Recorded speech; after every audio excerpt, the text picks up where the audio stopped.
Goeiedag. Ons kyk weer na die evangelie, die goeie nuus van Jesus Christus. Dit wat gebeur het bykans 2000 jaar terug, toe Jesus Christus gekom het en vir elke mens aan die kruis gesterf het, sy lewe vir elke mens gegee het, om 'n waterskeiding te bring, tussen die oue en die nuwe, tussen jou pogings en die werklikheid, die sukses van Jesus aan die kruis. En dit is hoekom dit so belangrik is, dat ons in daardie werklikhede, die sukses van die kruis moet inkyk, en elke mens om daarin ontdek. Mense, dit is baie, baie belangrik, as 'n mens daarna gaan kyk, die hele werklikheid wat ons het in dit, sien 'n mens dat baie van ons sit in ons lewe in die tyd na Christus, selfs ons almanak en goed sê dit vir ons, maar ons bediening is nog in die ou bedeling voor Christus. En die groot werklikheid daarvan is, die een is die doenmens, die mens wat geval het nadat God gesê het, jy is my beeldnis en gelykenis, maar as jy van die boom eet, sal jy sekerlik sterf, en die mens sterf geestelik, en hy word vlees, met ander woorde, hy word 'n doenmens. So dit is baie, baie belangrik dat ons daarna gaan kyk. Nou kom Paulus op die pad na Damaskus, en hy sit en hy's 'n ywerraar vir die wet, die doenmens. En want dit is absoluut hierdie bediening, en dit is nog steeds, as jy gaan kyk, dit is selfs na die kruisiging van Jesus, dan sien jy, hy is nog met die wet besig, en hy het 'n dokumente van die kerk, dat hy kan mense vang en hulle in die gevangenis werp, as hulle praat van die mense van die weg, met ander woorde die mense wat in die sukses van Jesus geglo het, dat hy hulle in die gevangenis gewerk het, mishandel het, ensovoort. En hier kom Jesus en hy verskyn aan hom. En nou moet 'n mens sit, onthou die werklikheid wat God gedoen het in Christus, is toe Christus sterf aan die kruis, toe hy opstand, sê Handelinge 1, toe stort God sy gees uit in elke mens, met ander woorde, dis hierdie werklikheid hier binne. En hy sê byvoorbeeld daarvan, hy sê in Romeine 1 vers 18 en 19, dan sê hy, niemand sal 'n verontskuldiging hê nie, want hierdie werklikhede het God aan elke mens openbaar, want God het dit in elke mens hart uitgestort. Hy sê, maar daar's mense wat in ongeregtigheid die waarheid probeer onderdruk. Al werklikheid of al onwerklikheid wat daar is dat jy kan hierdie goed onderdruk, maar God het dit in elke mens geopenbaar. Ek dink maar sommer aan die film wat daar was van die kookbottel wat uit die vliegtuig uitgeval het, dan dink jy, selfs die boesman het gesê, dit moet van God afkom, maar dit kom van bo af. So daar's daai bewustheid, daai werklikheid wat God vir elke mens gegee het, wat hy in elke mens se hart uitgestort het. Nou kom Paulus, dis na die kruisiging, en hy vervolg die mense. Met ander woorde, sy hart is 'n werklikheid, is 'n positiewe ding. En dit is altyd dit wat ons moet besef, dat jy moet besef, die skrif sê in Spreuke 4, hy sê, bewaak jou hart meer as enige iets, want dit is die oorsprong van alle lewe. God het hierdie werklikheid in elke mens uitgestaan, om te wil vir hom. Maar die denke is altyd negatief. En Jesus sê, waarom vervolg jy my? En Paulus dink, maar ek vervolg u nie. Hy sê, wie is u, Here? Want ek vervolg die mense. En hy dink, hy doen God 'n guns, en daardie verligting kom, toe daai ligstraal hom omstraal. En daai verligting kom, dat Jesus Christus is nou in elke mens. Dit is daai werklikheid. En dit is die verandering wat gebring het. En hy besef dat hier is hy met 'n onwerklikheid besig, en net nadat hy in Handelinge 9 self die evangelie begin verkondig, toe die mense skrikkerig en sê, joeg, hierdie ou, wat nog gister ons vervolg het, hy verkondig nou dieselfde woord. En dit is belangrik dat ons hierdie goed raak sien, dat daar was 'n gister en daar is 'n vandag. En dit is baie werklikheid, die oomblik wat die werklikheid wat God in ons harte gestort het, is altyd 'n positiewe, is altyd 'n werklikheid, maar die denke bly negatief oor hierdie woord. Ek het al baie gedink oor dit. As ons gaan kyk na die boodskap, die geregtigheidsboodskap, Paulus praat daarvan in 1 Korintiërs 3, hy praat daarvan in Galasiërs 3. Hy sê ek moet julle weer hanteer soos kindertjies. Hy sê ek kan nie vir julle vaste spyt gee nie. Hy sê julle is nog vleeslik. Hy sê Galasiërs, hy sê wie het julle betower? Nou dat julle met die gees begin het, eindig julle weer in die vlees. Hy sê hoe kan dit wees? Wat is fout met julle? Hy sê het iemand julle betower?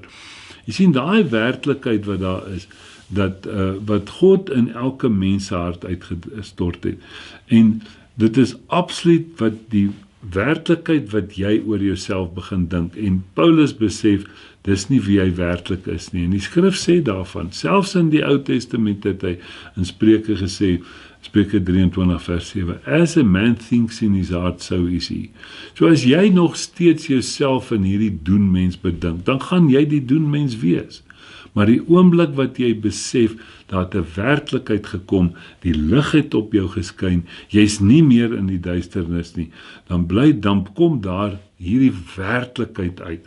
En Paulus kom en hy begin daardie werklikheid van Jesus Christus begin hy verkondig, die lewe, die lig begin hy verkondig. En dan sê die skrif ook, selfs Spreuke praat daarvan, hy sê, lewe en dood lê in die mag van die tong.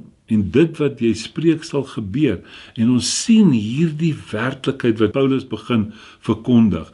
En 'n mens sien hoe dit 'n werklikheid is. Dit wat wat hy self skryf in Romeine 10 vers 9 en 10, dan sê hy wat met sy hart glo. Jy sien, dit is hierdie werklikheid. Dit wat God gedoen het. Nie die denke is dit wat moet verander. Die denke moet begin inval by dit wat God gesê het. Hoe begin die denke verander? Hy sê geloof kom deur die gehoor, gehoor deur die woord van God. So ons moet ons denke begin verander oor dit wat God van ons sê. Wat is ons identiteit? Wie is ons nou? En as jy daai werklikheid in jou hart ontdek, dan kan jy met jou hart begin glo. Mense, dis iets anderste. Hy sê, hy wat met sy hart glo en Jesus met sy mond bely, dan bely jy die lewe. Maar ons is so maklik om nog die dood te bely. Ek is maar net 'n mens, ek is maar net 'n arme sondaar. Dan bely jy die dood nie, weet, dit is wat gaan gebeur. Met ander woorde, jy moet besef, wat is jou identiteit? Wie is jy? Ek het daai goed al baie gesien. As jy praat daarvan, as iemand sê hy's 'n roker, nou wat moet 'n roker doen om 'n roker te bly? Hy moet rook. En solank as wat jy vir jouself sê, ek is 'n roker, sal jy moet aanhou rook, anders kan jy nie 'n roker wees nie.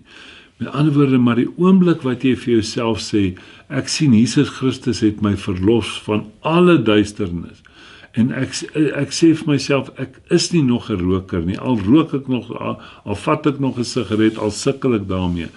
Maar die oomblik wat jy wil ophou rook, dan hou jy op rook, maar dit is nie in die werklikheid en in die krag van Jesus Christus nie.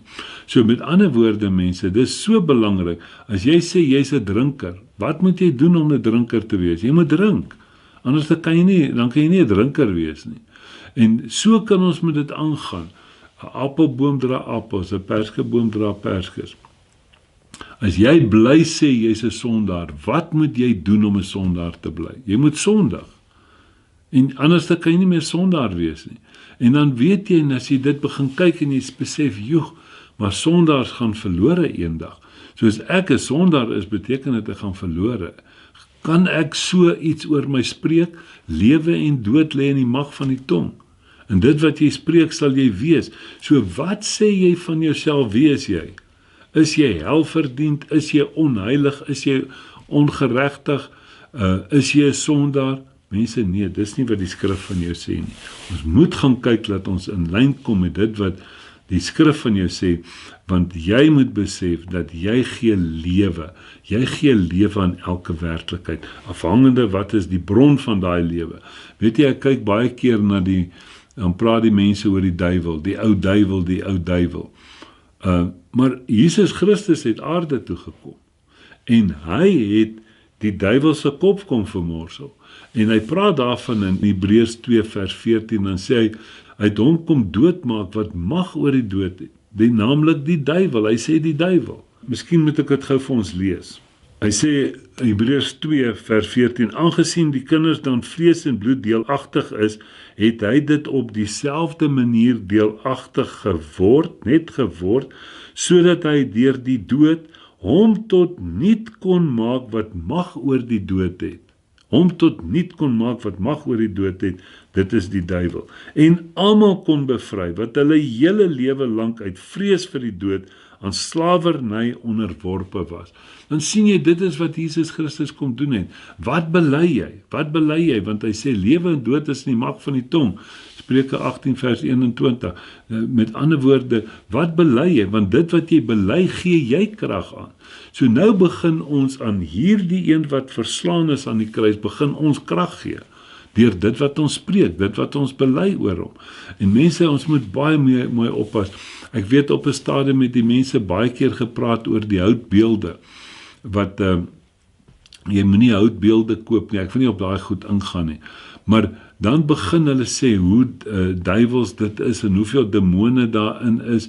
Mense, as jy nou net daaraan gaan sit en dink, dat as jy nou daai beeld in jou huis inbring, dan bring jy nou dan begin daardie jou hele lewe verander, sonder dat, dit kan nie wees nie, die feit dat jy krag aan daai ding gee, begin daai ding vir jou 'n werklikheid word.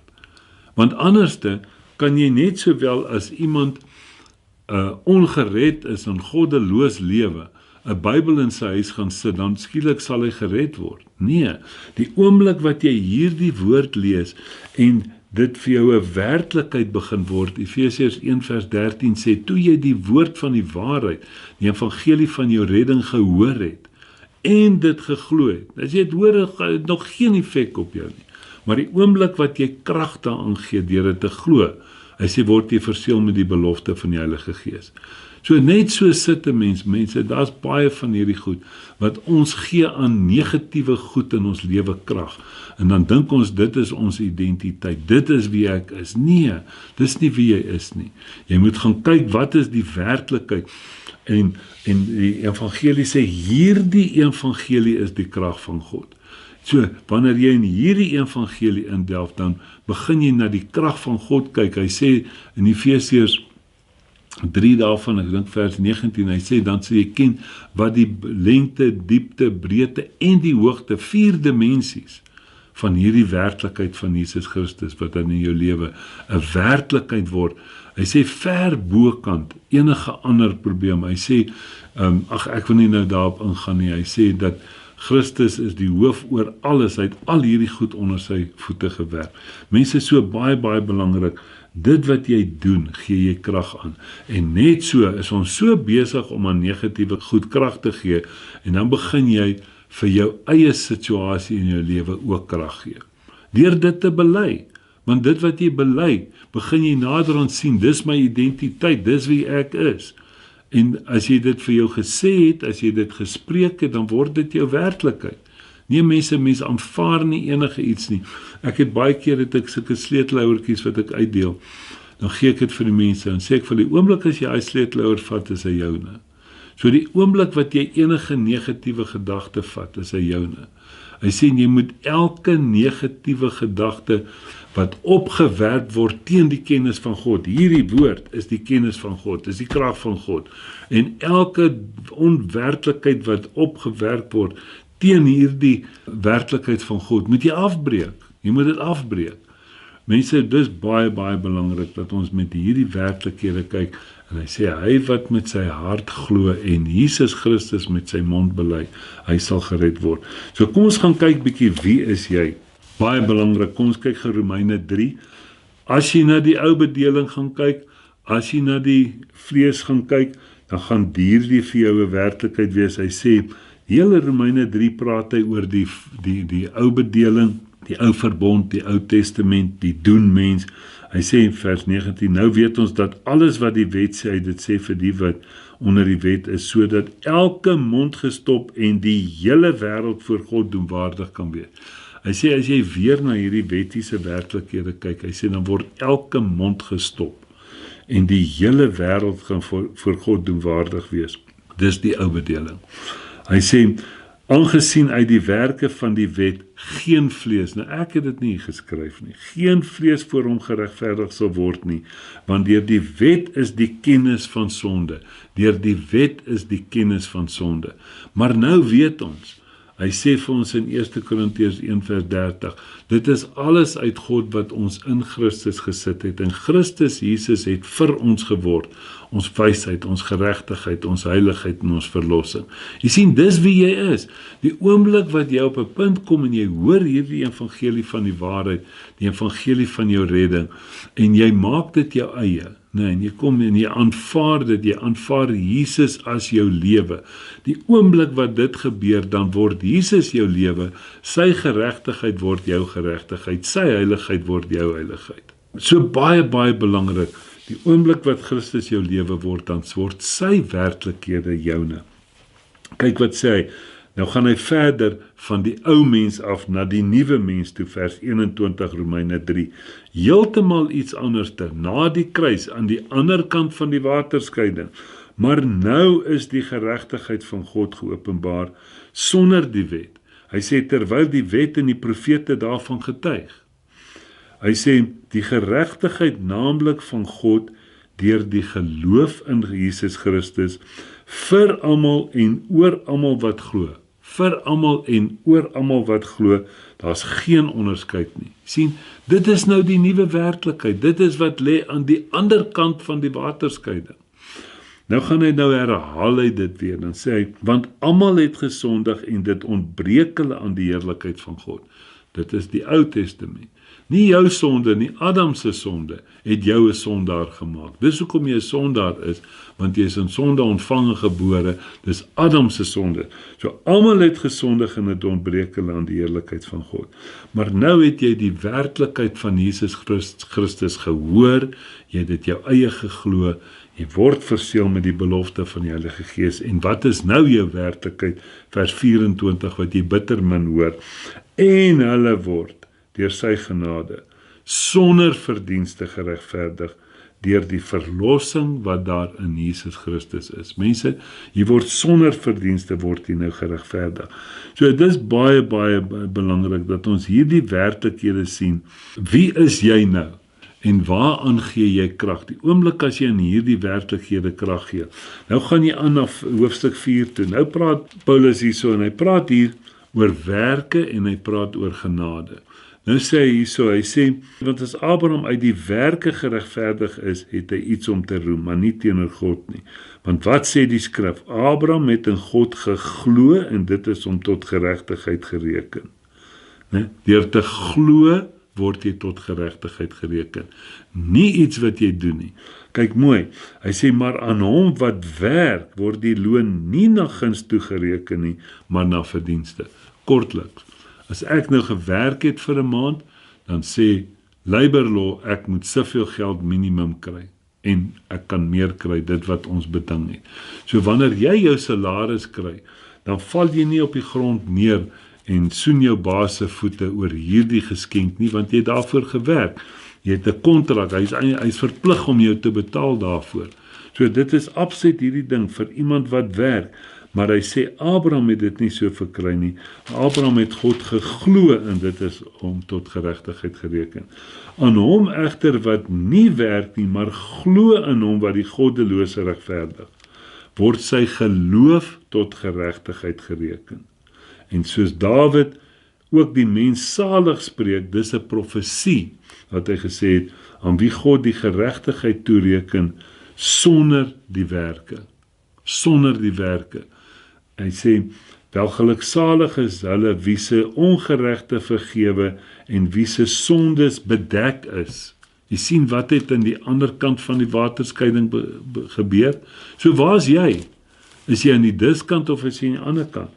Hy sê, welgeluksalig is die man aan wie die Here die sondes nie toereken nie. Dis wat ek staan het, dit is wat die skrif sê. So wat sien jy jou? Sien jy jouself as 'n sondaar of sien jy jou werklikheid as Jesus Christus is my lewe? Hy gaan verder aan. Hy sê Jesus Christus het gekom, want die loon van die sonde is die dood. maar die genadegawe is die ewige lewe. Dit sê Romeine 6 vers 23.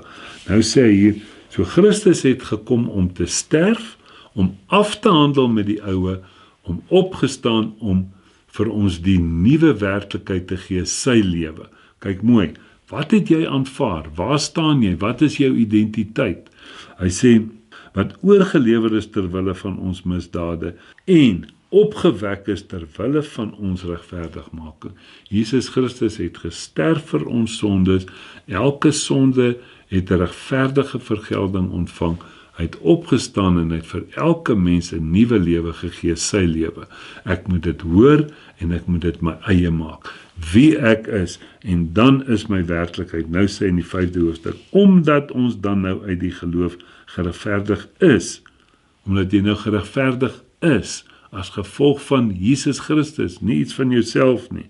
Hy sê, het ons vrede by God deur ons Here Jesus Christus, deur wie ons ook deur die geloof is 'n oortuiging, net 'n oortuiging, geloof is ook 'n aanvaarding, deur dit joune te maak, hierdie oortuiging van God, hy sê Romeine 1 vers 16, hy sê, van uitgeloof tot geloof, nee, hy sê, deur wie ons ook deur die geloof die toegang verkry het tot hierdie genade waarin ons staan.